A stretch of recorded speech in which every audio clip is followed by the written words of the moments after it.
bonjour et bienvenue à la station Belmont. Aujourd'hui, comment faire une rivière? C'est parti!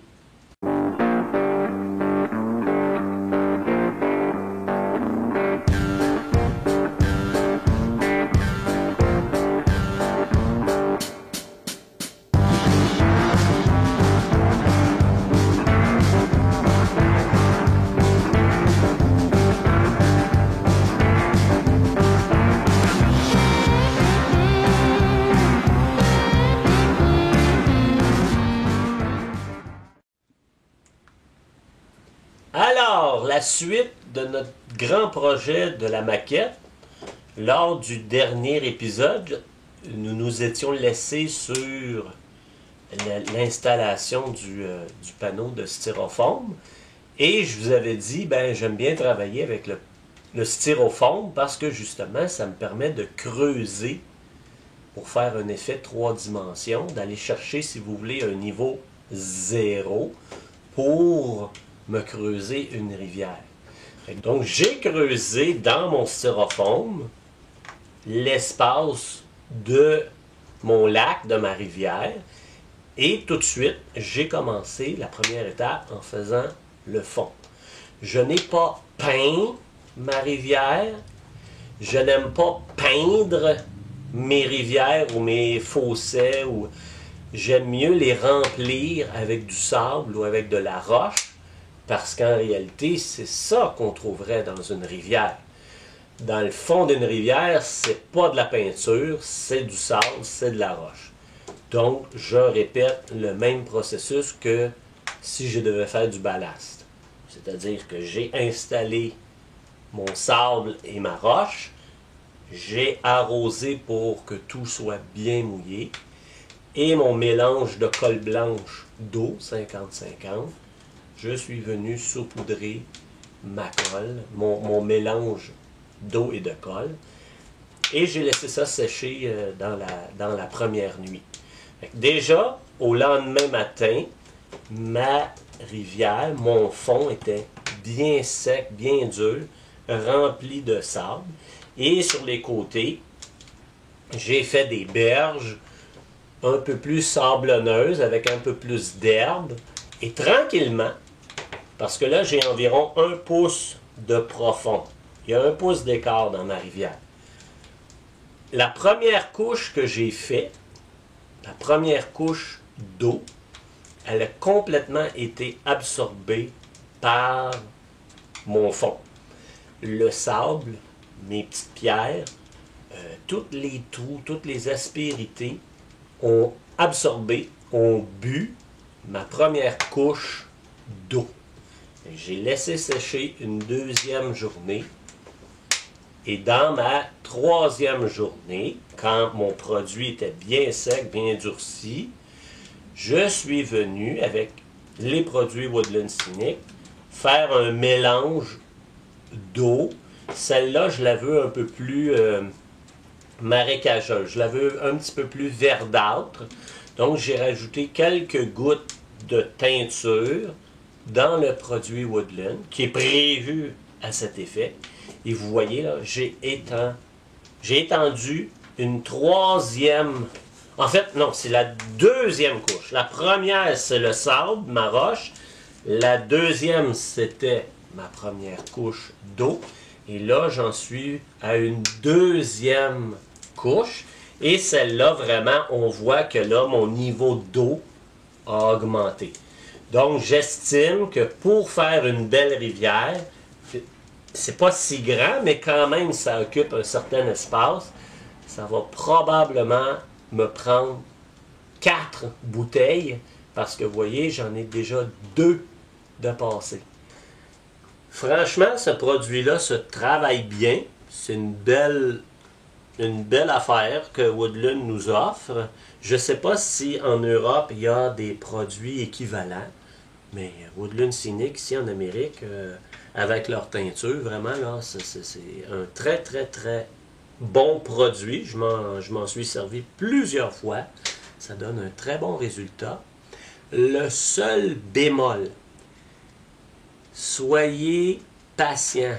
vous êtes mieux de faire 6 couches fines plutôt que d'en faire 2 trop épaisses qui vont prendre un temps fou à sécher. Quand vous faites une rivière qui a un bon dénivelé, ben le produit est quand même assez liquide. Fait que naturellement, lui, il va chercher à se niveler. Donc, si vous avez fait une cascade, ben, ce que vous avez mis en haut, vous allez le voir descendre jusqu'en bas. Et si vous n'avez pas bloqué votre rivière, comme là, vous voyez, là, il y a des rubans pour empêcher le liquide de tomber en dehors de la table, ben, je vous le dis, le produit va couler à terre. Et c'est la dernière chose que vous voulez, parce que c'est très visqueux, c'est très collant.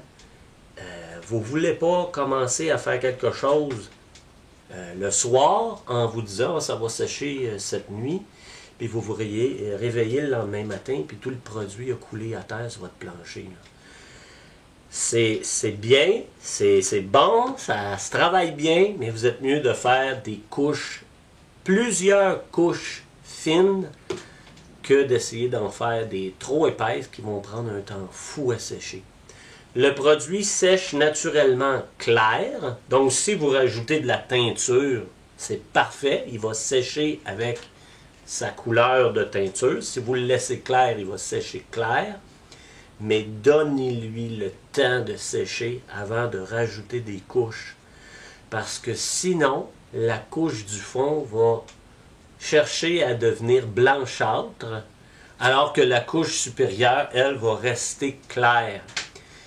Et avant que tout le blanc disparaisse, bien, ça peut prendre des semaines, voire des mois. Lorsque vous êtes dans la dernière couche, bien, celle-là, vous devrez essayer d'effacer toutes les petites bulles. Parce que s'il y a des bulles dans le produit, elles vont sécher et elles vont paraître. Si vous avez des couches subséquentes, ben c'est pas grave, les bulles, elles vont être avalées dans la couche suivante. Mais lors de la dernière couche, essayez de faire disparaître toutes les bulles. Si vous avez des baigneurs, si vous voulez vous rajouter des chaloupes, des canots, ben c'est au moment de la dernière couche que vous viendrez déposer vos pièces dans votre eau liquide pour que quand ça sèche, ben, votre canot a de l'air d'avoir une certaine profondeur. Là. Votre chaloupe, la même chose, qu'elle soit un peu calée dans votre eau. Là. Nous sommes rendus à notre 3e couche d'eau dans notre rivière. Alors, je vous montre la teinture de Woodland que j'ai utilisée. Et, comme je vous expliquais, puisque j'en suis rendu à ma 3e couche, probablement que je vais être bon pour passer la bouteille au complet. Donc, plutôt que de faire un mélange à part, j'ai rajouté 10 gouttes de ma teinture. C'est pas beaucoup, là. 10 gouttes dans ma pleine bouteille. Et malgré tout, on voit que le produit, là, bien brassé, là, a pris une teinte verdâtre. Mais une teinte verdâtre qui va quand même laisser passer le détail.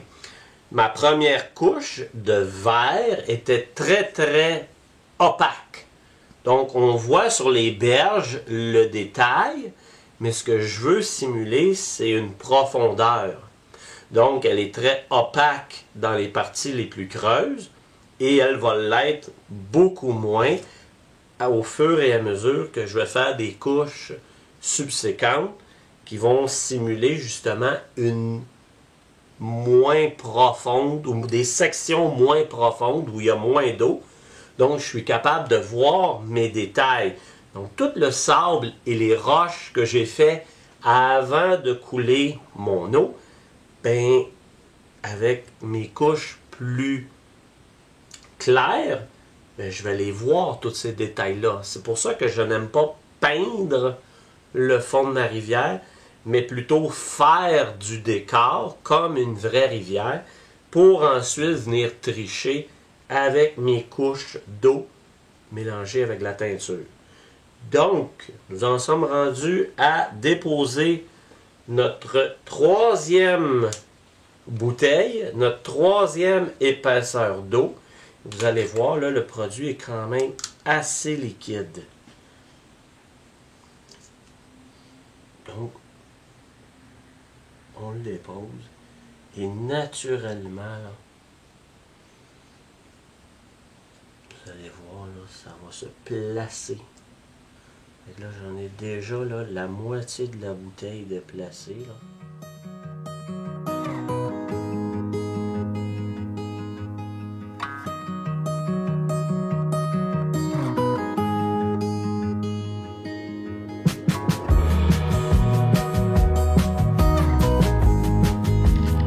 Vous voyez, mon fond de rivière ici, mon eau est verdâtre pour simuler une partie plus sombre.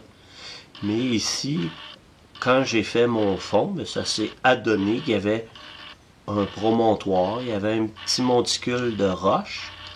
Alors mes couches plus claires que je rajoute par-dessus, ben on les voit les roches là. On voit dans le fond.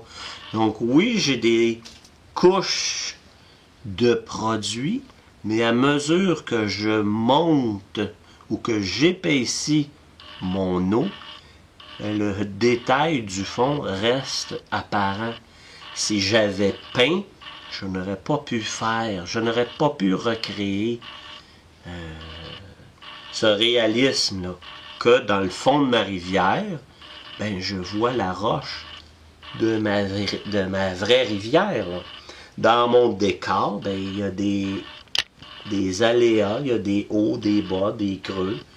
Et c'est le produit qui, naturellement, se nivelle, laissant voir un fond. Donc, la partie que je vois pas, elle est très sombre. Et les parties un peu plus hautes, ben, naturellement, comme dans une vraie rivière, ben, je vois le fond de certains endroits. Là.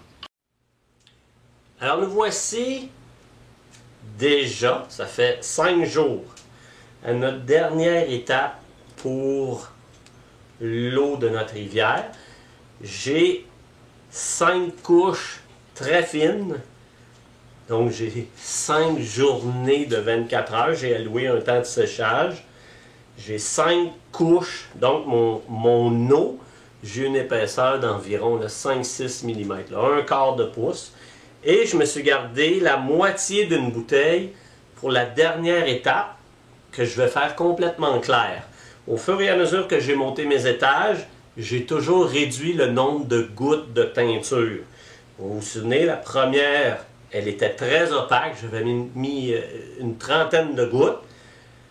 La couche suivante, j'en avais mis une dizaine. Et les suivantes, peut-être 7. La couche que j'ai fait hier, j'ai mis 4 gouttes. Et aujourd'hui, je la laisse complètement claire.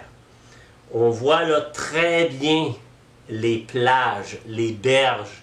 À mesure que mes étages ont monté puis que j'ai brossé mon eau vers mes berges, bien, ce qui est dans le fond qui donne l'impression d'être très profond est pratiquement opaque. Où il y a des points hauts, on voit le sable, on voit les roches, ce qui est normal. Et sur mes berges, où est-ce que j'ai mes plages, bien, on voit très bien là, le niveau d'eau qui monte là, et c'est très, très, très naturel. Donc, la dernière étape, ma dernière couche, je vais mettre une demi-bouteille. Et vraiment, ça va me permettre de rajouter mes dernières petites touches personnelles. Encore une fois, là, il y a un kit Woodland Scenic, mais probablement qu'il y a aussi des kits chez les Allemands, là, Preiser, Nock, ils ont des belles figurines. Moi, je vais rajouter de Woodland la paire de canaux. Il y a un kit de cailloux, coconos, kiki. Alors, je vais mettre ma dernière couche, je vais l'étendre au maximum et je vais venir déposer mes canaux dans mon eau fraîche et je vais laisser sécher. Vous allez me dire, pourquoi tu fais ça? Ben, c'est que justement, je veux que quand mes bonhommes sont assis dans mon canot, ben, je ne veux pas le canot rentre dans l'eau. Donc pendant que mon eau est fraîche et très liquide, c'est facile de glisser mon canot de le faire descendre dans l'eau. Et quand tout va sécher, ben, le canot va avoir de l'air d'être naturellement rabaissé par le poids des canoïstes dans le canot. Donc, c'est un look très réaliste. Je suis un peu déçu parce que ma dernière couche avant celle-là a laissé quelques bulles. Fait que c'est sûr que je vais être obligé de venir les crever à la main pour essayer de les éradiquer au maximum avant de mettre ma dernière couche. Mais il y a aussi le kit pour simuler des vagues.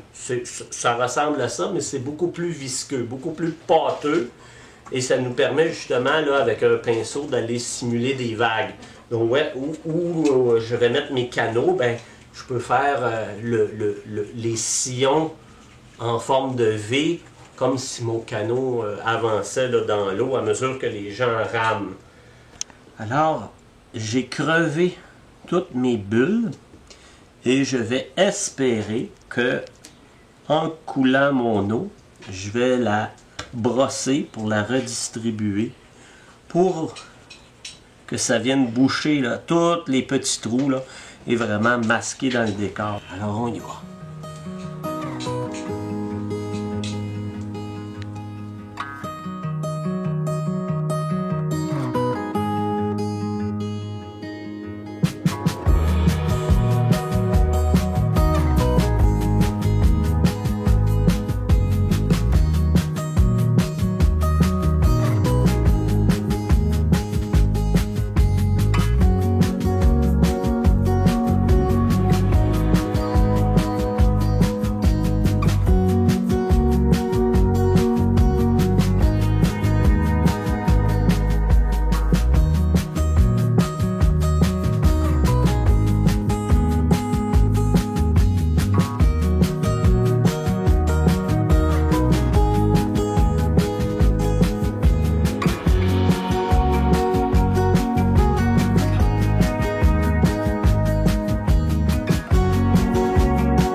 Je suis content parce que l'effort d'avoir crevé les bulles, d'avoir mis notre dernière couche, justement, là, ça l'a masqué énormément.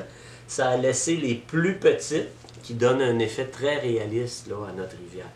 Donc, on laisse ça prendre, on laisse ça figer comme il faut avec les canaux dans l'eau.